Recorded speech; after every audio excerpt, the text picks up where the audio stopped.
നമ്മളെയൊക്കെ സംരക്ഷിക്കും. ഓഹരി കുംഭകോണത്തിൽ കോടിക്കണക്കിന് വെട്ടിച്ചു എന്ന് പറയുന്ന ഒരു മഹാനുണ്ടായിരുന്നല്ലോ, എന്തായിരുന്നു അയാളുടെ പേര്? ഹർഷത് മേത്ത. ഹർഷത് മേത്ത. അയാളിപ്പോ എവിടെ? എവിടെയോ സുഖമായി ജീവിക്കുന്നു. പിന്നെ ബോഫേഴ്സ് എന്തായി? ഒന്നും ആയില്ല. അതാ ഞാൻ പറഞ്ഞത്, നമ്മളെ പോലുള്ള സാധാ കള്ളന്മാരെ മാത്രമേ സർക്കാർ പിടിച്ച് ജയിലിനകത്തിടൂ. ഏത് എടോ ധർമ്മ, വലിയ നിലയിലുള്ള തട്ടിപ്പ് നടത്തണമെങ്കിൽ രാഷ്ട്രീയമേ രക്ഷയുള്ളൂ. അതിനുള്ള തൊലിക്കെട്ട് എനിക്ക് ഏതായാലും ഇല്ല. ഓർക്കുമ്പോ ഇപ്പോഴും കിടുങ്ങിപ്പോവാ. പോലീസിന്റെ വലയിലെങ്ങാനും നമ്മൾ വിട്ടിരുന്നെങ്കിലോ? ഫുൾ ടൈം ദൈവം ഇപ്പൊ നമ്മളെ പോലുള്ളവരുടെ കൂടെയാ, പേടിക്കാനേ ഇല്ല. ഈ ഭയന്നുള്ള ജീവിതം ഇച്ചിരി കട്ടി തന്നെയാണേ. ഇക്കാലത്ത് എല്ലാ ജോലിയിലും ഇത്തിരി റിസ്ക് ഉണ്ട്. ഈ തൊഴിലിൽ അതിന്റെ അളവ് ഇത്തിരി കൂടും. നമ്മളെല്ലാ വെല്ലുവിളികളെയും നേരിടണം. ആരും നമ്മളെ തിരിച്ചറിയാത്ത ദൂരെ ഏതെങ്കിലും നാട്ടിൽ ചെന്ന് കുറച്ചു ദിവസം സുഖമായിട്ട് താമസിക്കണമെന്നാണ് എന്റെ ആഗ്രഹം. അല്ല, എന്തുദ്ദേശ നടപ്പ്? കൈ 1-2 ദിവസത്തെ റെസ്റ്റ് വേണം. നിന്റെ കൈന്റെ മുറിവൊക്കെ ഒന്ന് കരിയട്ടെ. ആദ്യം നമുക്കൊരു മുറി സംഘടിപ്പിക്കാം. മുറി ക്യാഷ് ഇറക്കട്ടോ? വേണ്ട.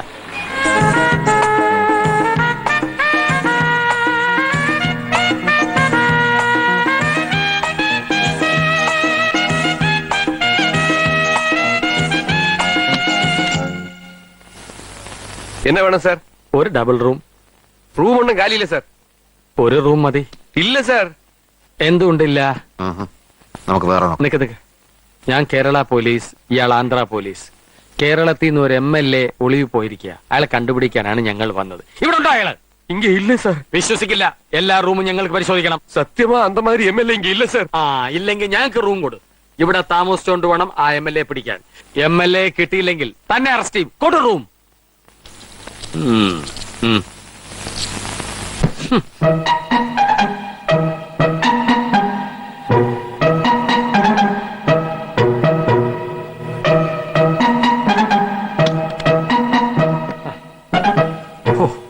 ഒരു കാര്യം ഞാൻ തീരുമാനിച്ചു. 1000-10,000 രൂപ റേഞ്ചിലുള്ള ഇടപാട് നഷ്ടമാണ്. വലുതിനും ചെറുതിനും പ്രയോഗിക്കുന്ന ബുദ്ധി ഒരുപോലല്ലേ? അപ്പൊ പിന്നെ എന്തുകൊണ്ടൊരു വലിയ ഇടപാട് ചെയ്തുകൂടാ? വല്ല ഐഡിയയും തോന്നുന്നുണ്ടോ? തന്നെത്താനെ ഇരുന്ന് ആലോചിക്കരുതോ? അല്ല, അയ്യോ കൈ. എടാ, ഒരു തൊഴിലിന് ഇറങ്ങുമ്പോ അതിന്റേതായ മിടുക്ക് വേണം. ഇത്രയും കാലത്തെ എക്സ്പീരിയൻസ് ഇല്ലേ? ഒരു 5 രൂപ സ്വന്തമായിട്ടുണ്ടാക്കാനുള്ള ബുദ്ധി നീ ഇതുവരെ കാണിച്ചിട്ടുണ്ടോ? ഞാൻ നിന്നെ പോലെ പാരമ്പര്യ മോഷ്ടാവല്ലോ. പിന്നെ നിന്റെ തന്ത പയ്യനൊരു രാജാവായിരുന്നോ? ആരായാലും ചൂണ്ടിക്കാണിക്കാനെങ്കിലും എനിക്കൊരു തന്ത ഉണ്ടായിരുന്നു. ആർക്കറിയാ? അത് കള. നമുക്കേ ഒരു ടിവിയും VCR-ഉം വാടക കിട്ടുമെന്ന് നോക്കാം. എന്നിട്ട് കുറെ ഇംഗ്ലീഷ് സിനിമയുടെ കാസറ്റുകൾ കാണാം. നീ എന്താ മലയാള സിനിമയ്ക്ക് തിരക്കഥ എഴുതാൻ പോണോ? മലയാള സിനിമയ്ക്ക് എന്തിനാ ഇപ്പൊ തിരക്കഥ? ചുമ്മാ മിമിക്രി കാണിച്ചോണ്ടിരുന്നാ പോരെ. ഞാൻ പറഞ്ഞതേ ഒന്ന് നേരെ ഇരുന്നേ. ചില ഇംഗ്ലീഷ് സിനിമകളിലൊക്കെ ബുദ്ധിപൂർവം ആളുകളെ പറ്റിക്കുന്ന ചില രംഗങ്ങൾ കാണും. അതിലേതെങ്കിലും ഒന്നെടുത്ത് നമുക്ക് പയറ്റി നോക്കാം. മോനെ ധർമ്മ, ഏട്ടിലെ പശു ഇന്ന് വരെ പുല്ല് തിന്നിട്ടില്ല. പാറശാലക്കാർ അത്ര മോശക്കാരൊന്നും അല്ല. സ്വന്തമായി ഇംഗ്ലീഷ് കാസറ്റ്.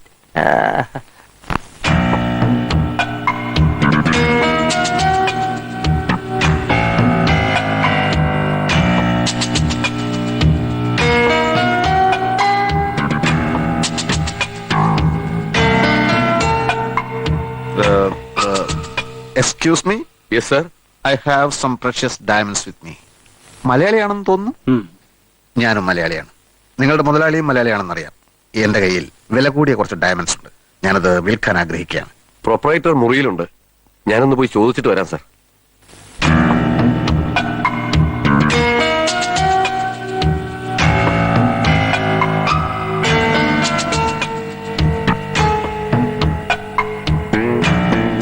വരൂ സർ. Please come.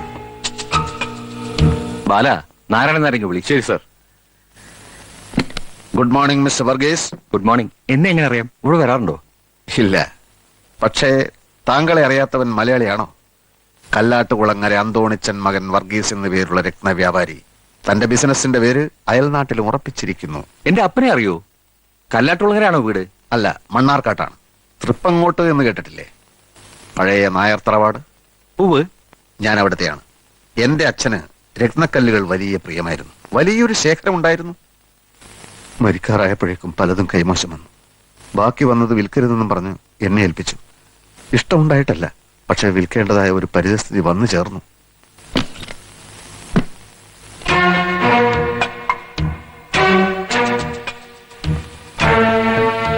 നോക്ക് നാരായണ,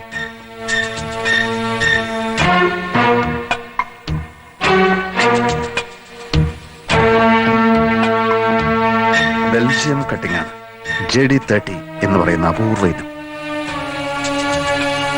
ബെൽജിയം കട്ടിങ്ങോ? ഇതോ? ബെൽജിയം കട്ടിംഗ് കണ്ട് പരിചയമില്ലായിരിക്കും. ഇത് തീരെ മാറ്റു കുറവാ. ബെൽജിയം ഒന്നും അല്ല ഇത്. ആണെന്ന് എനിക്കറിയാലോ. പക്ഷെ സാധാരണ ബെൽജിയം അല്ല. JD30 എന്ന് പറയുന്ന അപൂർവ ഇനം. അങ്ങനെ ഒരു ഇനമുണ്ടോ? അതാ നിങ്ങൾക്കറിയില്ലെന്ന് ഞാൻ പറഞ്ഞത്.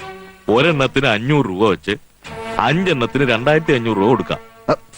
You know nothing about diamonds. ഒന്നിന് 500 രൂപ പോലും. മിസ്റ്റർ, ഒന്നിന് 70,000 വെച്ച് 5-ന് 3,50,000 പറഞ്ഞിട്ട് ഞാനിത് വിറ്റില്ല. Because I know what is JD30. JD30യെ പറ്റി അറിയാത്തവനെ ഇതുപോലുള്ള കടകളിൽ ഇരുത്താൻ പാടില്ല sir. Good bye.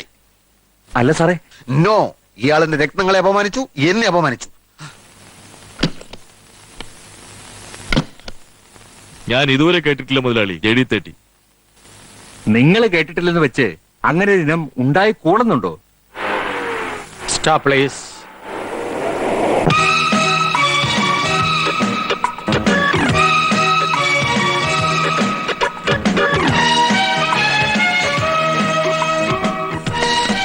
അമുറാബി, diamond section please. അതാ അവിടെയാണ്. Thank you. What can I do for you sir? Oh my God, English കേട്ട് മടുത്തിട്ടാ മലയാളിയുടെ കടയിൽ കയറി വന്നത്. ഇവിടെ ഇംഗ്ലീഷ് ആണെങ്കിൽ ഞാനങ്ങ് പോയേക്കാം. എന്താ? Sorry sir. വീണ്ടും ഇംഗ്ലീഷ്. Sorry sir. ആണ്ടതെ പിന്നെ ഇംഗ്ലീഷ്. എന്റെ പൊന്ന് സഹോദരൻ, ഞാൻ പത്തനാപുരംകാരനാണ്, അമേരിക്കക്കാരനല്ല. അടുത്ത ആഴ്ച എന്റെ പെങ്ങളുടെ വിവാഹമാണ്. വില കൂടിയതും ഭംഗിയുള്ളതുമായ വളകൾ, മാലകൾ, കമ്മലുകൾ തുടങ്ങിയവയ്ക്ക് വടിവിഴിഞ്ഞ പോലെ നോക്കിക്കാതെ എടുത്തിങ്ങി നിരത്തിയാട്ടെ. ഇപ്പൊ എടുക്കാം സർ.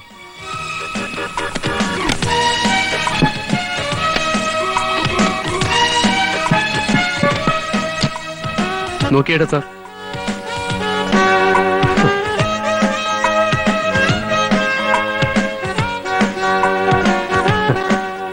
കല്ലുകളൊന്നും കൊള്ളുകയില്ല. എനിക്ക് വില കൂടിയ കല്ലുകളുണ്ടല്ലോ, കല്ല്, അത് പതിപ്പിച്ച ആഭരണങ്ങളാണ് വേണ്ടത്. ഇത് വിലയുള്ളതാണ് സാർ. എന്ന് വെച്ചാൽ എന്തു വില വരും? അതൊന്നിന് 10,000, 15,000. 10,000, 15,000. മിസ്റ്റർ, ഈ വിലയുള്ള കല്ലുകളാണ് എന്റെ പശുക്കളുടെ കഴുത്തിൽ ഞാൻ കെട്ടിക്കൊടുക്കുന്നത് മണിയായിട്ട് കിളുങ്ങാൻ. 10,000, 15,000. എന്റെ സുഹൃത്തെ, ഞാൻ ഉദ്ദേശിച്ചത് 1.5 ലക്ഷം രൂപ വിലയുള്ള രത്നങ്ങളാണ്. ബെൽജിയം കട്ടിങ്ങുണ്ടോ? JD30 ഉണ്ടോ? അത് ഇല്ല അല്ലേ? നിങ്ങളുടെ മുതലാളിയെങ്കിൽ വിളിക്കും. അല്ലെങ്കിൽ വേണ്ട, ഞാൻ കൂട്ടിന്ന് പറഞ്ഞോളാം. വെറുതെ ജുവലറി ഷോപ്പ് എന്ന് പറഞ്ഞ ആളെ വടിയാക്കരുത്. കഷ്ടം. JD30 ഇല്ല. അത്രേ. എവിടെ നിങ്ങളുടെ മുതലാളി? മുതലാളി അകത്തുണ്ട്. ഓ, ഇത്ര പെട്ടെന്നകത്തായോ? ക്ഷമിക്കണം സാർ, എന്ത് ചെയ്യാൻ? വിവരദോഷികളായ ജോലിക്കാരാണ് ഒരു സ്ഥാപനത്തിന്റെ ശാപം. ഇയാൾക്ക് അറിഞ്ഞുകൂടാ. JD30 പറ്റി കേട്ടിട്ടേ ഇല്ല പോലും. സാരമില്ല, വിവരക്കേട് ഒരു കുറ്റമല്ല. എനിക്ക് എന്തായാലും ബെൽജിയം കട്ടിംഗ് JD30 കിട്ടിയേ പറ്റൂ.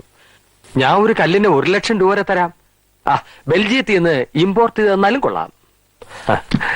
5-10 ഡയമണ്ട്സ് വേണേ ഞാൻ എടുക്കാം. ഇത് അഡ്വാൻസ്. ഒരാഴ്ചക്കകം എനിക്ക് സാധനം കിട്ടണം. അഡ്വാൻസ് വാങ്ങിയിട്ട് എന്ത് കാര്യം? കയ്യിൽ വന്ന ഭാഗ്യം തട്ടിക്കളഞ്ഞില്ലേ? ഭാഗ്യമോ? തട്ടിക്കളഞ്ഞെന്നോ? അല്ല, ഒരാഴ്ചക്കകം JD30 സംഘടിപ്പിക്കാന്ന് വെച്ചാൽ എനിക്ക് തോന്നുന്നില്ല സാർ. ശ്രമിച്ചു നോക്കൂ. ഞാൻ എന്റെ കാർഡ് തരാം. കിട്ടുമൊന്ന് വിളിച്ചു പറഞ്ഞേക്കൂ. അമുറാബി,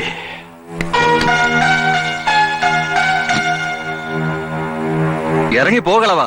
ഡയമണ്ട്സിന്റെ മാസ്റ്റർ ആണത്രേ. 70,000 അയാള് തന്നേനെ. 1 ലക്ഷത്തിന് ഇയാൾക്ക് വിറ്റിരുന്നേലേ. 5 കല്ലിന് 1.5 ലക്ഷം രൂപ ഒറ്റയടിക്ക് ഇങ്ങ് പോന്നേനെ. ദ്രോഹി, പോണോ എന്റെ മുമ്പിൽ നിന്ന്? മുതലാളി, എടോ പോകാൻ. May come in sir? Yes, come in. Excuse me. Yes, please come in. Sorry, ഞാൻ എന്റെ കണ്ണട എടുക്കാൻ മറന്നു. Sir, 1 minute. നോ, ഞാൻ ഇപ്പൊ തന്നെ ഡയമണ്ട്സ്. No diamonds. ഞാനത് നിങ്ങൾക്ക് വിൽക്കാൻ ഉദ്ദേശിക്കുന്നില്ല. സാർ, നല്ല വില തരാം. ഇല്ല മിസ്റ്റർ, വിൽക്കാൻ ഉദ്ദേശിക്കുന്നില്ലെന്ന് പറഞ്ഞില്ലേ? സാർ, പ്ലീസ് സാർ, ഒന്ന് നിൽക്കണേ. Sir, please. Sir, no no. Narayanan Nair ഒരു കഴുതയാ. അതെ അതെ, അയാൾക്ക് വേണ്ടി ഞാൻ മാപ്പ് ചോദിക്കാം സാർ. 50,000 തരാം സാർ. നടപ്പില്ല. 60, സാധ്യമല്ല. 70. 75 ആലോചിക്കാം. അതിച്ചിരി. എങ്കിൽ ആളെ വിട്. ഏറ്റു. ഏറ്റു.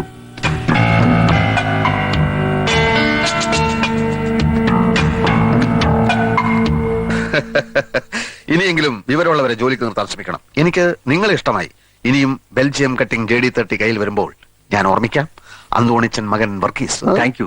ഇതിനിടയിലെ സാറിന്റെ പേര് ചോദിക്കാൻ മറന്നുപോയി. എന്നിട്ടും നമ്മൾ കച്ചവടത്തിൽ ഏർപ്പെട്ടില്ലേ?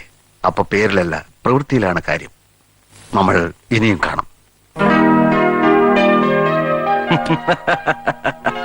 എടോ ഓ. തന്നെ പോലല്ല, ഞാൻ ആ പൂഞ്ഞിത്തറ കപ്പേളയിൽ കത്തിക്കാൻ ആഴ്ചയ്ക്കാഴ്ചയ്ക്ക് മെഴുകുതിരി പാഴ്സൽ അയക്കുന്നത് ചുമ്മാതല്ല. ആ. കർത്താവ് എന്നെ കൈവിടുകയല്ല. ആ ആ കർത്തായെ വിളിയിടൂ. കർത്താവോ? കർത്താവല്ല, കർത്ത. ആ കർത്ത. 48373883. ഹലോ,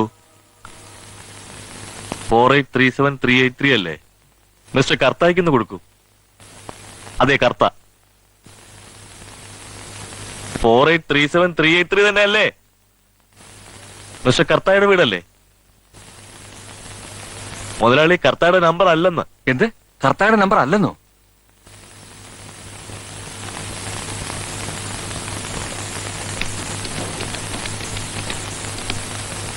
ഹലോ ഹലോ, 48373883 അല്ലേ? മിസ്റ്റർ കർത്തായ്ക്ക് ഇത് കൊടുക്കൂ.